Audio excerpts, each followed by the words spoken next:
नमामिताञ्जनेयं नमस्ते।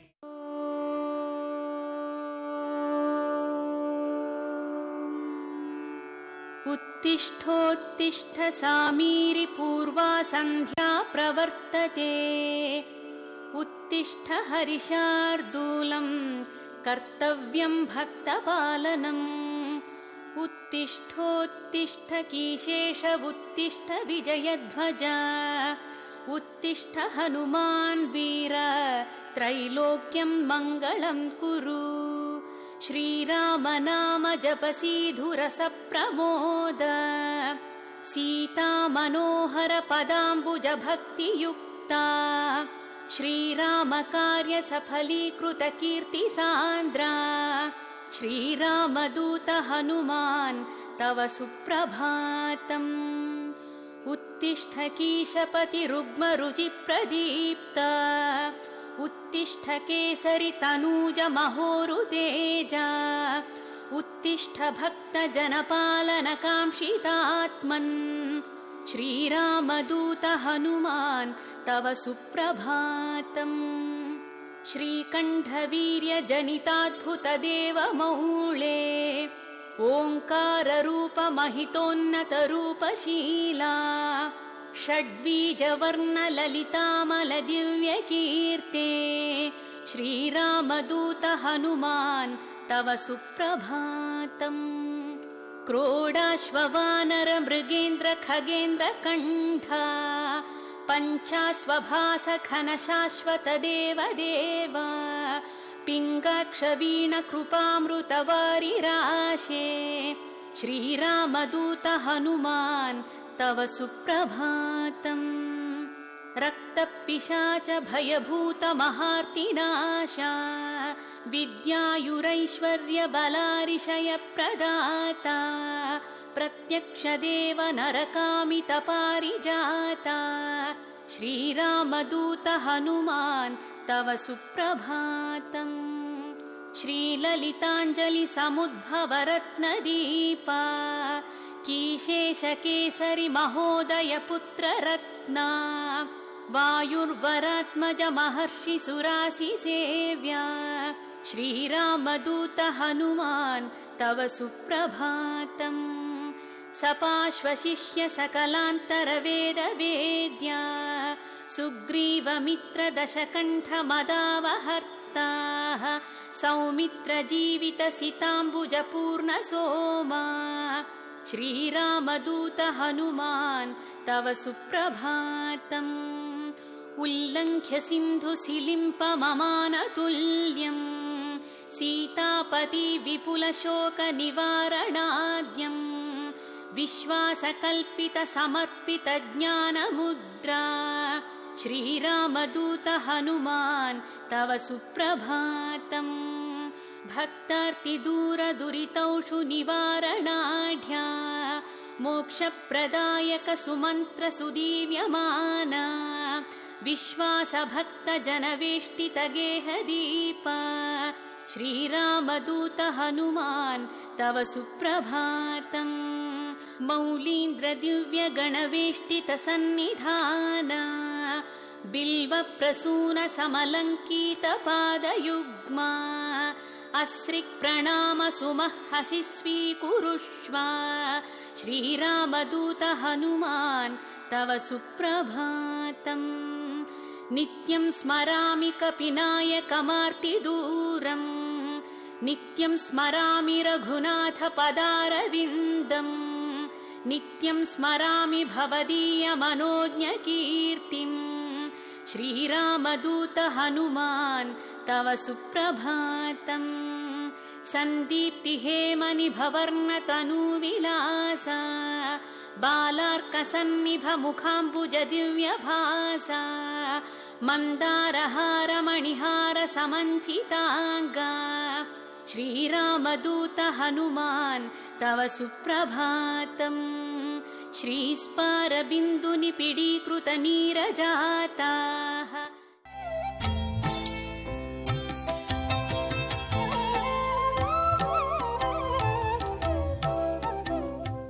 ఆయనకి అర్థమైంది, ఓహో స్వామి నువ్వు భక్తితో ధర్మాన్ని పోషణ చేస్తున్నావు, ధర్మాన్ని కాపాడుతున్నావు. నేను ఇదంతా కోరుకోలేదు, ఆవిడ కోరుకుంది, ఆవిడ పంపించింది కాబట్టి నేను వచ్చాను. ఆవిడకే ఈ ఫలమంతా దక్కింది, ఆవిడకే వెళ్ళాలి. నేను శ్రీమంతుణ్ణి అనుకోవటం లేదు, నా బిడ్డలకి నా భార్యకి నీ అనుగ్రహం కలిగింది అని మాత్రమే నేను అనుకుంటున్నాను స్వామి. అదే నాకు కావాల్సింది. చాలా ఆనందం, చాలా సంతోషం.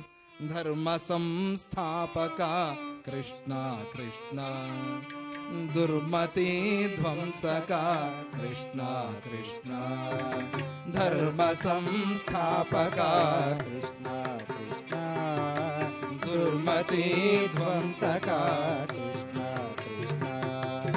దేవకీ వసుదేవుల పుత్రుడైతివి, దేవకీ వసుదేవుల పుత్రుడైతివి, యశోదానందుల బిడ్డడైతివి, యశోదానందుల బిడ్డడైతివి.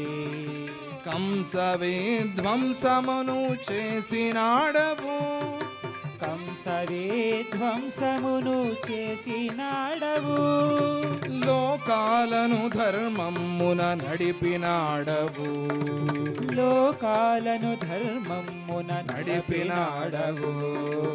ధర్మ సంస్థాపక కృష్ణ కృష్ణ, దుర్మతి ధ్వంసక కృష్ణ కృష్ణ, ధర్మ సంస్థాపక కృష్ణ కృష్ణ, దుర్మతి ధ్వంసక కృష్ణ కృష్ణ. పాండవులను ప్రేమగా బ్రోచుచుంటివి, పాండవులను ప్రేమగా బ్రోచుచుంటివి, పాపములను పూర్తిగా త్రుంచుచుంటివి, పాపములను పూర్తిగా త్రుంచుచుంటివి. భాసురముగ భారతాన వెలుగుచుంటివి, భాసురముగ భారతాన వెలుగుచుంటివి, సత్యధర్మ పక్షమున నిలిచియుంటివి, సత్యధర్మ పక్షమున నిలిచియుంటివి. ధర్మ సంస్థాపక కృష్ణ కృష్ణ, దుర్మతి ధ్వంసక కృష్ణ కృష్ణ, ధర్మ సంస్థాపక కృష్ణ కృష్ణ, దుర్మతి ధ్వంసక కృష్ణ కృష్ణ. రుక్మిణీ నాయక నీవే రక్ష, రుక్మిణీ నాయక నీవే రక్ష, సత్యభామా ప్రియ రక్ష రక్ష, సత్యభామ ప్రియ రక్ష రక్ష.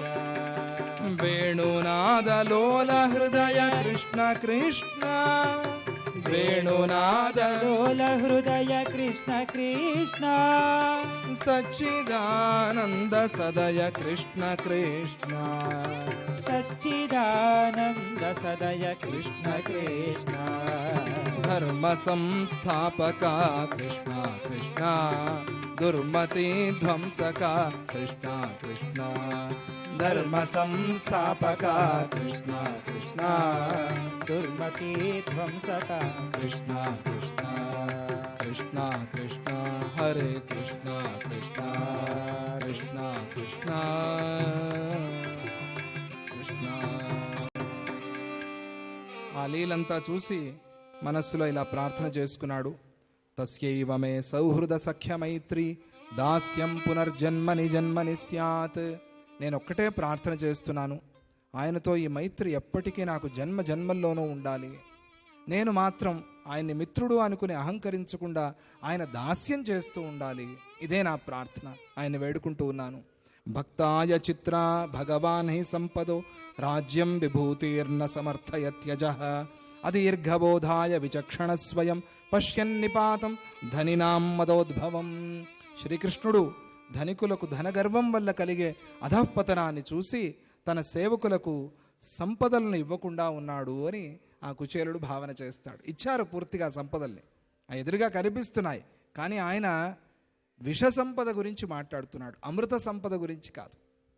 కృష్ణుడు అనుగ్రహిస్తే అమృత సంపద ఇస్తాడు, విష సంపద దూరం చేస్తాడు. అలా అనుకుంటూ మనస్సులో ప్రార్థన చేస్తాడు. స్వామి, నీతో ఎప్పటికీ నాకు ఆ మైత్రిని, నీ మీద భక్తిని నాకు పరిపూర్ణంగా అనుగ్రహించు. జై బలో శ్రీకృష్ణ పరమాత్మకి. జై. ఇది అద్భుతమైన కుచేలోపాఖ్యానము. దీన్నే పృథుకోపాఖ్యానము అని కూడా అంటారు. ఈ భాగవతాన్ని చెప్పుకోవటం, అందులో కూడా చివరిగా ఈ కుచేలోపాఖ్యానాన్ని చెప్పుకోవటం చాలా ఆనందంగా, చాలా సంతోషంగా ఉంది. ఎవరైతే ఈ కథని స్మరణ చేస్తారో ఆ ఫలశ్రుతి గురించి చెప్తున్నారు. ఏతద్బ్రహ్మణ్య దేవస్య శ్రుత్వా బ్రహ్మణ్యతాం నరః లబ్ధభావో భగవతి కర్మబంధాత్ ప్రముచ్యతే. ఎవరైతే ఈ కథని వింటారో వారికి సమస్త బంధాలు దూరమైపోతాయి. అటువంటి వాళ్ళకి ఆ కృష్ణ పరమాత్మ యొక్క దర్శనము లభిస్తుంది. అటువంటి కథ ఇది, సాధారణమైన కథ కాదు. ఈ కథ విన్న వారికి భగవంతుడి యందు పూర్ణమైన భక్తి లభిస్తుంది. భక్తి లభిస్తే దొరకనిది ఏముంది అనే ప్రశ్నతో దీన్ని పూర్తి చేస్తున్నాము ఈరోజుకి. అందరికీ కూడా ఈ భాగవతంలో కొన్ని ఘట్టాలు విన్నారు మీరందరూ కూడా. ఆ విన్న పూర్ణమైన ఫలం మీకందరికీ కూడా లభించి, మీరు మనస్సులో ఏ ఏ సత్య సంకల్పాలు, మంచి కోరికల్ని కోరుకుంటున్నారో ఆ కోరికలన్నీ కూడా తీర్చడంతో పాటుగా ఆయన పాదార విందాల్లో నిరంతరంగా దీర్ఘమైన ధారావాహికమైన భక్తిని ఆ స్వామి అనుగ్రహించాలి. గురుభక్తి మీకందరికీ కూడా కలగాలి, పెరగాలి అని చెప్పి ఆ స్వామిని ప్రార్థన చేస్తూ, జై గురుదత్త, శ్రీ గురుదత్త. ఓం శాంతి శాంతి శాంతి.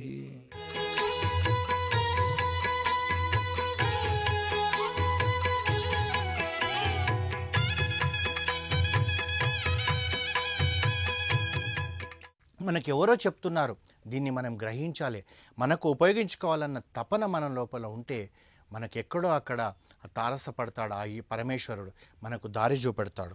అదే చూసుకోండి, మళ్ళీ ఇంకొకరు చూసుకుంటే ధ్రువుడు వయసు ఎంత? 5 సంవత్సరాలు 6 సంవత్సరాలే. అదేవిధంగా ప్రహ్లాదుడిని చూసుకోండి. మరి ప్రహ్లాదుడికి ఆ అష్టాక్షరి మంత్రాన్ని నేర్పించింది ఎవరంటే ఆ నారద మహర్షి. గర్భంలో ఉన్నప్పుడే తను తెలుసుకున్నాడు. ఆ తర్వాత ఓం నమో నారాయణ అని మాట్లాడుతుంటే ఒక బాలుడి కొరకే ఆ శ్రీమన్నారాయణుడు తాను నరసింహ అవతారం ఎత్తాడు. అవసరమా అండి అని చెప్పి ఒక అనుమానం వస్తుంది. కొందరికి ఎవరికో ఎంతోమందికి ఉంటుంది, ఏమండి ఇదేంటిది, ప్రతిసారి కూడా ఆ శ్రీమన్నారాయణుడికి ఏమీ పని ఉండదా, ప్రతిసారి అవతారం ఎత్తుతాడు, ఎవరినో రక్షించడానికి వస్తాడు అన్న ఆలోచనలు మనలో చాలామందికి ఉంటాయి. ఎందుకంటే తర్కవాదం చేయడానికి ఏదైనా మనము తర్కంతో మాట్లాడతాం కదా, అది కాదని నిరూపించడానికి ప్రయత్నం చేస్తాడు. ఇలాంటిదే ఒక చిన్న సంఘటన ఒక రాజ్యంలో జరిగింది. ఒక రాజు ఉండేవాడు. అంటే రాజులకు భక్తి ఉండదా అంటే ఎందరో రాజులకు భక్తులు ఉన్నాయి. కొందరికేమో అహంతోటి నేను రాజును, నేను చక్రవర్తిని, దేవుణ్ణి నేను ప్రార్థించాల్సిన అవసరం ఏముందనే భావనతో ఉండే రాజులలో, అలాంటి రాజ్యంలో ఆ రాజు దగ్గర ఒక మంత్రి ఉండేవాడు. ఆ మంత్రి ఎప్పుడు కూడా ఆ శ్రీహరిని జపిస్తూ ఉండేవాడు. ఈ రాజు ఏమో వ్యంగ్యంగా వెటకారంగా ఏదైనా మంచి విషయాలు చెప్తుంటే ఆ మంత్రితో అనేవాడు, ఏమయ్యా మంత్రి, నువ్వు అన్నీ బాగానే ఉన్నాయి, ఆ శ్రీహరికి ఏమి పని లేదా, తాను ఒక భక్తుడి కొరకు పరిగెత్తుకొని రావాల్సిన అవసరం ఏముంది, నువ్వు చెప్తున్నట్టుగానే ఒక రాక్షసుడు హిరణ్యకశిపుడు అని చెప్పేసి ఆ పిల్లోడు గురించి వచ్చిండు అంటున్నావు, మా ఆయనకేమి పని లేదా, ధ్రువుడు కొరకు వచ్చాడంటున్నావు, అతనికి ఏమి పని లేదా, లేదా కంసుని చంపడానికి వచ్చాడంటున్నావు, అతనికి ఏమి పని లేదా, ఈ అవతారాలు ఎత్తడమే పని అని చెప్పి వెటకారంగా వ్యంగ్యంగా మాట్లాడేవాడు. ఇతను కించెత్తు బాధపడేవాడు. మంత్రి తాను ఎదురు చెప్పేవాడు. తనకు ప్రాక్టికల్గా తనకు చూపెట్టాలని ఒక రోజు ఏం చేశాడంటే, రాజు మంత్రి అందరూ కూడా ఆ నదిలో పడవలో వివాహానికి వెళ్ళారంట. అలా వెళ్తున్న సమయంలో ఏం చేశాడంటే, ఈ మంత్రి రాజుకు తెలియాలి శ్రీహరి ఎందుకు అవతారం ఎత్తుతాడు అని చెప్పేసి ఒక సైనికుడికి, అనుచరుడికి చెప్పాడు. కనసైగ చేసేటప్పటికీ ఆ రాజు కొడుకు, అంటే ఆ కొడుకు ఓ 12 సంవత్సరాల కొడుకు అన్నమాట, ఆ కొడుకును ఆ పక్కకు ఆ పడవలో ఒక గదిలోకి తీసుకెళ్ళాడు. రాజు కనబడకుండా చేశాడు. కొద్దిసేపు అయినాక రాజు మా అబ్బాయి ఏడి, యువరాజు ఏడి అని అక్కడిక్కడ చూస్తుంటే ఇంకొక సైనికుడికి కన్నుసైగ చేసేటప్పటికి ఒక పెద్ద బండ తీసి ఆ నదిలో పడేశాడంట. ఆ పెద్దగా శబ్దం వచ్చేటప్పటికి రాజు తన యువరాజును వెతుకుతూ అలా తిరిగి చూశాడంట శబ్దం వచ్చిన దిక్కుగా. మంత్రి వెంటనే అయ్యో యువరాజు నీళ్ళల్లో పడిపోయాడు, అయ్యో యువరాజు నీళ్ళల్లో పడిపోయాడని అరిసేటప్పటికి ఈ రాజు ఏం చేశాడంటే వెంటనే ఆ పడవలో నుంచి ఆ నదిలోకి దూకి ఈత కొడుతూ అక్కడ ఇక్కడ తన పిల్లాడిని వెతుకుతా ఉన్నాడట. అరగంట గడిచిపోయిందంట. బాధపడుతూ చేస్తూ పడవలోకి వచ్చి బోరున ఏడుస్తున్నాడంట. నా పిల్లాడు నదిలో పడిపోయాడు, ఎక్కడున్నాడో తెలియదు, చనిపోయాడేమో అని బాధపడుతుంటే అప్పుడు ఈ మంత్రి ఏం చెప్పాడంటే, మహారాజా క్షమించాలని చెప్పి ఆ సైనికుడికి కనుసైగ చేసేటప్పటికి ఆ గదిలో ఉన్న పిల్లోడిని యువరాజుని తీసుకొని వచ్చాడంట. తీసుకొని వచ్చి, నన్ను క్షమించాలి, మీకు ఒక విషయం అడుగుతానండి. ఇక్కడ మీ పిల్లోడు నదిలో పడిపోయాడు అనేటప్పటికీ ఇక్కడ మేము ఎంతోమంది మంత్రులము, సైనాధికారులము, సైనికులము ఇంతమంది ఉన్నాం. మీరు మమ్మల్ని నదిలో దూకి వెతకమనకుండా, మమ్మల్ని ఎవ్వరిని అడగకుండా నువ్వే నదిలో దూకి ఎందుకు వెతికావని అడిగాడంట. అడిగేటప్పటికీ అతని కోపం వచ్చిందంట. మంత్రి మీరేదో పిచ్చిగా మాట్లాడుతుండు, వాడు నా కొడుకు, వాడిని వెతకడానికి నాకెక్క ఆతృత ఉంటుంది, నేను వెతకాలన్న తపన ఉంటుంది, వాడిని బ్రతికించుకోవాలన్న తపన ఉంటుంది, అందుగురించి నేను దుంకాను, మీకెలా చెప్తాను, మీకు చెప్పినా మీరంత శ్రద్ధగా చేస్తారో చేయరో అనేటప్పటికీ అప్పుడు చెప్పాడంట, క్షమించండి మహారాజా, మీకు చెప్పడానికే నేను ఇది చేశాను, అంతేగాని ఏం చెప్పాలనుకున్నావు నాకు అంటే, శ్రీహరి కూడా తన పిల్లల కొరకు అలాగే అవతారాలు ఎత్తుతుంటాడు. ఒక్క 10 అవతారాలే కాదు, 1000 అవతారాలు ఎత్తుతాడు. అప్పుడే కాదు, త్రేతాయుగంలోనే కానివ్వండి, కృతాయుగంలో కానివ్వండి, ద్వాపర యుగంలో కానివ్వండి, కలియుగంలో కానివ్వండి, తన పిల్లలు బాధపడుతుంటే ఆ శ్రీహరి సంతోషంగా కూర్చొని, ఏ ఇంద్రుణ్ణో కుబేరుణ్ణో మీరు వెళ్ళి ఆ సమస్యను పరిష్కరించండి అన్నాడు. తానే అవతారం ఎత్తి తన పిల్లల్ని తన ఒళ్ళోకి తీసుకొని వాళ్ళ కష్టాలను కడతీర్చుతాడని చెప్పేటప్పటికీ ఆ రాజుకు అప్పుడు కనువిప్పి కలిగిందంట. ఓహో, నేనెంత తపన పడుతున్నాడో, ఈ సృష్టికర్త, ఈ సృష్టికే తండ్రి అయిన ఆ శ్రీహరి కూడా అంతగా బాధపడతాడేమో మనకి కష్టం వస్తే అని చెప్పి అప్పుడు తనకు అర్థమైందంట. ఆ విధంగా చూస్తుంటే మనకు భక్తి పెంపొందించుకోవడానికి వేదం చదివినవాడో పండితుడో అని కాకుండా పామరుడైనా కానీ ఆ కృష్ణ పరమాత్ముడి పాదాల చెంతకు చేరొచ్చు అని చెప్పి తెలుస్తుంది. కంసుడికి మంత్రి అక్రూరుడు, అంటే క్రూరత్వమే లేని వ్యక్తి. అతనికి చెప్పాడు, నువ్వు ఏదో విధంగా కంసుడు, నువ్వు గోకులం వెళ్ళి ఆ కృష్ణుణ్ణి పట్టుకరా, నేను వాడిని చంపేయదలుచుకున్నానంటాడు. ఎంతో బాధపడుతూ ఆ గోకులంకి వెళ్ళిన అక్రూరుడు ఆ చిన్ని కృష్ణుడిని చూసేటప్పటికీ బాధ అవుతుందంట. అయ్యో, ఈ కృష్ణుడిని తీసుకపోతే ఆ కంసుడు చంపుతాడు. భక్తితో ఉన్నాడు, క్రూరత్వం లేని వ్యక్తి కనుక తనని తీసుకొని వస్తుంటే గీతోపదేశం చేసినట్టుగా ఆ కృష్ణుడు అక్రూరుడికి చెప్పాడంట, నన్ను ఎవ్వరూ చేయలేరు, నేనేంటి, నా అవతారం ఏంటిదని చెప్పి తనకు సాక్షాత్ ఆ శ్రీమన్నారాయణుడు అవతారం చూపాడట. మరి అక్రూరుడు ఎవరు? అక్రూరుడికి ఎవరు చెప్పారు భక్తితో ఉండమని చెప్పేసి? మరి కంసుడి మంత్రి అంటే కంసుడికి ఒక పర్సంటేజ్ వైజ్ క్రూరత్వం 100% ఉంటే అతని మంత్రికి కనీసం 80% 90% అని ఉండాలి. క్రూరత్వం లేనివాడు, భక్తితో ఆ కృష్ణుణ్ణి పొందినవాడు. అందుగురించే ఈ యుగాలైన అక్రూరుడి గురించి మనం గొప్పగా చెప్పుకుంటాం. అంతెందుకు, మరి ఏం చేస్తే మనం, ఏమి ఇవ్వగలిగితే మనం కృష్ణుణ్ణి భక్తితో పూజించగలుగుతాం, ఏమి చేస్తే ఆ పరమేశ్వరుని మనం పూజించగలుగుతాం, మనం ఏం చేయాలి, బంగారు పూలువేతో పూజ చేయాలా అన్న భావన కూడా మనకు కలుగుతుంది. ఒకసారి మనందరికీ తెలిసిందే, కృష్ణ తులాభారంలో కృష్ణుడు అక్కడ ఉన్నాడంట, అష్టభార్యలు అక్కడ ఉన్నారంట. కృష్ణుడి యొక్క బరువంత సంపద కావాలన్నాడంట నారదుడు. అంటే సత్యభామ తన సంపదనంతా తెచ్చిపెట్టిందంట, కృష్ణుడికి తూకలేకపోతుందంట. తర్వాత తను బాధపడుతూ తన సంపదంతా అయిపోయినాక తన కృష్ణుడి తతిమ భార్యలను బ్రతిమలాడిందంట, మీ సంపదంతా తెచ్చిపెట్టండి, లేకుంటే కృష్ణుడు మనకు కాకుండా పోతాడన్నాడట. తతిమ 6 భార్యలు, మొత్తము 6 భార్యల సంపద కూడా తెచ్చిపెట్టారట. శమంతకం అనేది తెచ్చిపెట్టిందంట. శమంతకం అనేది మించిన గొప్పది సంపదనే లేదు కనుక ఆ యొక్క ద్వారకలో ఉన్న ప్రతి సంపదను తెచ్చిపెట్టారంట. ఏమీ లేదంట. ఆఖరణ మిగిలింది రుక్మిణి అంట. సత్యభామ ఏడుస్తూ రుక్మిణిని అడిగిందంట, అక్క నీ సంపదను కూడా తెచ్చిపెట్టు, మన కృష్ణుడు మనకు దక్కడేమో అని చెప్పి ఏడుస్తుందంట. అందరూ బాధపడుతున్నారంట, మరి కృష్ణుడికి దూగే సంపద లేదు, నారదుడు కృష్ణుడిని తనతో పాటు తీసుకపోతే మనం ఎలా బ్రతకాలని చెప్పి అందరూ ఏడుస్తున్నారంట. అప్పుడు రుక్మిణి ఏమన్నదంట, సరే నా సంపద తెస్తానని చెప్పి తాను అంతఃపురంలోకి వెళ్ళి తాను పూజించి ఆ తులసి కోటకు 3 ప్రదక్షిణాలు చేసి ఆ తులసి దళం తెచ్చి పెట్టేటప్పటికి కృష్ణుడికి బరువు కన్నా 10 బరువు ఆ తులసి దళం ఉందంట. అంటే చూడండి, మరి తులసి దళం ఎన్ని ఉంటుంది, మనం మన ఇంట్లో పెట్టి చూస్తే కూడా మినిమం గ్రామ్స్లలో ఉంటుందేమో.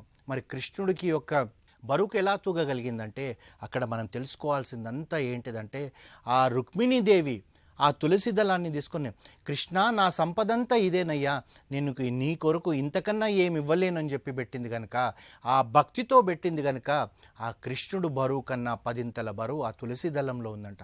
అందుగురించే కృష్ణుడు మనకు గీతలో ఏం చెప్పాడు, ఫలం పత్రం పుష్పం తోమం ఈ నీటిలో ఏదైనా సరే నాకు భక్తితో ఇవ్వండి, నేను స్వీకరిస్తాను, నేను నీవాణ్ణి అని చెప్పి కృష్ణుడు అంటున్నాడు.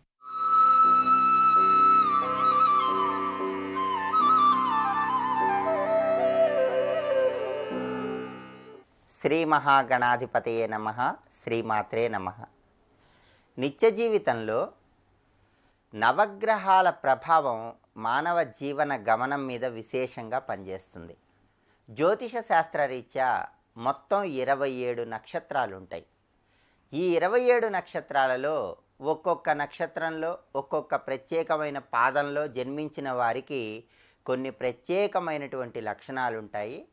ఎవరైనా సరే ఏ నక్షత్రంలో జన్మించిన వాళ్ళైనా సరే ఆ నక్షత్రానికి ఎవరు అధిపతిగా ఉన్నారో తెలుసుకొని ఆ అధిపతిని ప్రసన్నం చేసుకున్నట్లయితే నిత్య జీవితంలో ఎదురయ్యే సమస్యల నుంచి చాలా సులభంగా బయటపడవచ్చు. 27 నక్షత్రాలలో ఒక్కొక్క నక్షత్రానికి నవగ్రహాలలో ఉన్నటువంటి ఒక్కొక్క గ్రహం ఆధిపత్యం వహిస్తూ ఉంటుంది. అందుకే ఎవరైనా సరే స్త్రీ పురుషులు వాళ్ళు ఏ నక్షత్రంలో జన్మించారో తెలుసుకొని ఆ నక్షత్రానికి అధిపతి ఏ గ్రహమో తెలుసుకొని ఆ గ్రహాన్ని ప్రసన్నం చేసుకున్నట్లయితే నిత్య జీవితంలో ఎటువంటి సమస్యలు ఎదురవుతున్నా ఆ సమస్యల తీవ్రత నుంచి చాలా సులభంగా బయటపడచ్చని గ్రహవేదంలో మనకు వివరించడం జరిగింది. ఈ ప్రక్రియలో భాగంగా 27 నక్షత్రాలలో మొట్టమొదటి నక్షత్రం అశ్విని నక్షత్రం. ఈ అశ్విని నక్షత్రానికి అధిపతి నవగ్రహాలలో కేతువు అని గ్రహవేదంలో మనకు వివరించడం జరిగింది. అందువల్ల అశ్విని నక్షత్రంలో జన్మించిన స్త్రీలు కానీ అశ్విని నక్షత్రంలో జన్మించిన పురుషులు కానీ నవగ్రహాలలో కేతువును ప్రసన్నం చేసుకోవటం ద్వారా, కేతువుకు సంబంధించిన మంత్రజపం చేయటం ద్వారా, కేతువు ధ్యాన శ్లోకం చదువుకోవటం ద్వారా, అలాగే కేతువుకి అధిష్టాన దేవత అయినటువంటి మహాగణపతిని ప్రసన్నం చేసుకోవటం ద్వారా అశ్విని నక్షత్రంలో జన్మించిన వాళ్ళు ఎటువంటి సమస్యలు ఎదురవుతున్నా ఆ సమస్యల నుంచి చాలా సులభంగా బయటపడవచ్చు. అశ్విని నక్షత్రంలో జన్మించిన వాళ్ళు ఎవరైనా సరే ఏ పాదంలో జన్మించినా వృత్తి ఉద్యోగ వ్యాపారాలలో వాళ్ళు ప్రథమ స్థానంలో ఉండాలని భావిస్తారు. అలా ప్రథమ స్థానంలో ఉండటానికి విశేషంగా కృషి చేస్తారు. ఎంతమందిని ఎన్ని సలహాలు అడిగినా సరే ఈ అశ్విని నక్షత్రం వాళ్ళు చివరగా వాళ్ళు అనుకున్నటువంటి నిర్ణయాలనే అమలు చేస్తూ ఉంటారు. ఈ అశ్విని నక్షత్రం వాళ్ళకి కేతుగ్రహం అనుకూలత కలగాలంటే ఆయుర్వేద వైద్యం కానీ, హోమియో వైద్యం కానీ, క్రీడా రంగం కానీ, రాజకీయ రంగం కానీ ఈ రంగాలలో కనుక వాళ్ళు ప్రవేశించినట్లయితే కేతు అనుగ్రహం ద్వారా విశేషమైన శుభ ఫలితాలను పొందవచ్చు. అలాగే రచనా రంగంలో విశేషంగా రాణించడానికి కూడా అశ్విని నక్షత్రంలో జన్మించిన వాళ్ళకి కేతువు పరిపూర్ణమైనటువంటి అనుగ్రహం లభిస్తుంది. అలాగే అశ్విని నక్షత్రంలో జన్మించిన వాళ్ళు స్త్రీ పురుషులు ఎవరైనా సరే ఏ పాదంలో జన్మించిన వాళ్ళైనా సరే కొన్ని ప్రత్యేకమైనటువంటి విధి విధానాలను పాటించటం ద్వారా కేతువు అనుగ్రహానికి, గణపతి అనుగ్రహానికి పాత్రులవటంతో పాటుగా సకల దేవతల అనుగ్రహాన్ని చాలా సులభంగా పొందవచ్చు. ఆ ప్రత్యేకమైన విధి విధానాలను మనం పరిశీలించినట్లయితే అశ్విని నక్షత్రంలో జన్మించిన వాళ్ళు వీలైనప్పుడల్లా ఎరుపు రంగు వస్త్రాన్ని దగ్గర ఉంచుకోవాలి. అలా ఉంచుకున్నట్లయితే అది కుజుడికి కూడా సంకేతం కాబట్టి కేతువుతో పాటు కుజుడిని కూడా ప్రసన్నం చేసుకొని మంచి శుభ ఫలితాలను పొందవచ్చు. అలాగే అశ్విని నక్షత్రం వాళ్ళు ప్రతి మంగళవారము కూడా ఆంజనేయ స్వామి వారికి సింధూరం సమర్పించటం ద్వారా, ఆంజనేయ స్వామి వారికి సింధూరంతో పూజ చేయటం ద్వారా వాళ్ళ నక్షత్రాధిపతి అయినటువంటి కేతువుకు ప్రియమైన వారం మంగళవారం కాబట్టి అశ్విని నక్షత్రం వాళ్ళు ఈ విధంగా మంగళవారం హనుమంతుడికి సింధూరంతో పూజ చేయటం ద్వారా, సింధూరాన్ని ఆలయంలో స్వామివారికి సమర్పించటం ద్వారా ఎటువంటి సమస్యలు వస్తున్నా సరే ఆ సమస్యల నుంచి చాలా సులభంగా బయటపడి త్వరగా జీవితంలో మంచి పురోభివృద్ధిని సాధించవచ్చు. అలాగే ఈ అశ్విని నక్షత్రంలో జన్మించిన వాళ్ళు మంగళవారం రోజు ఎప్పుడైనా సరే ఒక పసుపు రంగు వస్త్రాన్ని తీసుకొని ఆ పసుపు రంగు వస్త్రంలో అరటి పళ్ళు, కొద్దిగా గోధుమలు, కొంచెం బెల్లం వీటిని ఉంచి ఎవరికైనా మీ చేత్తో దానం ఇవ్వండి. మనం తెలుసో తెలియకో చేసినటువంటి పాపాలన్నీ దానాల వల్ల తొలగింపజేసుకోవచ్చని విష్ణు పురాణంలో మనకు వివరించడం జరిగింది. అందువల్ల విష్ణు పురాణంలో చెప్పబడిన విధంగా ప్రత్యేకమైన దానాలు చేయటం ద్వారా తొందరగా జీవితంలో గ్రహదోషాలు తొలగింపజేసుకొని మంచి పురోభివృద్ధి సాధించవచ్చు. అశ్విని నక్షత్రంలో జన్మించిన స్త్రీలైనా పురుషులైనా ఎప్పుడైనా సరే మంగళవారం ఒక పసుపు రంగు వస్త్రంలో అరటిపళ్ళు, గోధుమలు, బెల్లము వీటిని ఉంచి ఎవరికైనా మీ చేత్తో దానం ఇస్తే మీకున్నటువంటి గ్రహదోష తీవ్రతను తగ్గింపజేసుకొని త్వరగా జీవితంలో మంచి పురోభివృద్ధిని సాధించవచ్చు. అలాగే అశ్విని నక్షత్రంలో జన్మించిన వాళ్ళు ఒక వెండి పాత్రను తీసుకొని ఆ వెండి పాత్రలో తేనె పోసి మీ గృహంలో ఈశాన్య దిక్కులో ఆ పాత్రను ఉంచండి. తేనె కార్యసిద్ధికి సంకేతం. ఈశాన్య దిక్కు ఈశ్వరుడికి ప్రీతిపాత్రమైన దిక్కు. అంటే ఈశాన్యాధిపతిని ఈశ్వరుడు అంటారని పురాణాల్లో వివరించారు. అంటే పరమేశ్వరుడికి ప్రీతిపాత్రమైనటువంటి ఈశాన్య దిక్కులో ఈ విధంగా తేనెను పాత్రలో ఉంచడం ద్వారా సకల కార్యసిద్ధి, విజయలబ్ధి పొందటానికి ఇది విశేషంగా పనిచేస్తుంది. అలాగే గ్రహదోష తీవ్రతను తగ్గింపజేసుకోవటానికి అశ్విని నక్షత్రంలో జన్మించిన వాళ్ళు వీలైనప్పుడల్లా తీపి పదార్థాలు చిన్నపిల్లలకి మీ చేత్తో పంచిపెడుతూ ఉండాలి. అలా తీపి పదార్థాలు దానం ఇవ్వటం ద్వారా కూడా గ్రహదోష తీవ్రతను తగ్గింపజేసుకోవచ్చు. ఈ ప్రత్యేకమైన విధి విధానాలను పాటిస్తూ ప్రతి నెలలో మీరు ఆదివారం ఉపవాసం ఉండటం ద్వారా చక్కటి శుభ ఫలితాలను సిద్ధింపజేసుకోవచ్చు. దీంతో పాటుగా ఓం కం కేతవే నమః అనే కేతు మంత్రాన్ని ప్రతిరోజు జపించుకోవటం, ఓం గం గణపతయే నమః అనే గణేష మంత్రాన్ని జపించుకోవటం ద్వారా ఎటువంటి ఇబ్బందులున్నా ఆ ఇబ్బందులను తొలగింపజేసుకొని నవగ్రహాల్లో కేతువును ప్రసన్నం చేసుకొని చక్కటి శుభ ఫలితాలను సిద్ధింపజేసుకోవచ్చు. సర్వే జనాః సుఖినో భవంతు. స్వస్తి.